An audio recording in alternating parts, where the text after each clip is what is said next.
গুলিবিদ্ধ অবস্থায় আরও এক যুবক হাসপাতালে চিকিৎসাধীন রয়েছেন। রোববার সকালে কক্সবাজার টেকনাফ উপজেলায় হয়ক্যাং তেজি ব্রিজ এলাকায় এ ঘটনা ঘটে। গুলিবর্ষণের জন্য মিয়ানমারের সশস্ত্র গোষ্ঠী আরাকান আর্মিকে দায়ী করা হচ্ছে। ঘটনার পরপরই সীমান্তবর্তী এলাকায় আতঙ্ক ছড়িয়ে পড়ে।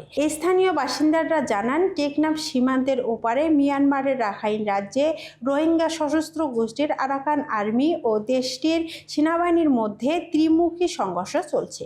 স্থানীয় সূত্রে জানা যায়, গত 3 দিন ধরে মিয়ানমারের অভ্যন্তরে হোয়াইং সীমান্ত সংলগ্ন তোরাদ্বীপ এলাকায় ব্যাপক গোলাগুলি চলছিল। এরই ধারাবাহিকতায় বৃহস্পতিবার মাছ ধরতে গিয়ে এক বাংলাদেশি জেলে গুলিবিদ্ধ হন। রোববার সকালে গুলিবিদ্ধ হন হুজাইফা সুলতানা আফনান নামের এক শিশু এবং এক যুবক। পরে হাসপাতালে নেওয়ার পথে শিশুটির মৃত্যু হয়। শিশু নিহতের খবরে ক্ষুব্ধ ওই আতঙ্কিত স্থানীয়রা সড়কে নেমে বিক্ষোভ শুরু করেন। তারা সীমান্তে নিরাপত্তা জোরদার এবং এ বিষয়ে বিজিবির কার্যকর পদক্ষেপ দাবি জানান। শিশুটির নিহতের বিষয়টি নিশ্চিত করেছেন কক্সবাজার জেলা পুলিশের মুখপাত্র ও অতিরিক্ত পুলিশ সুপার আলোক বিশ্বাস।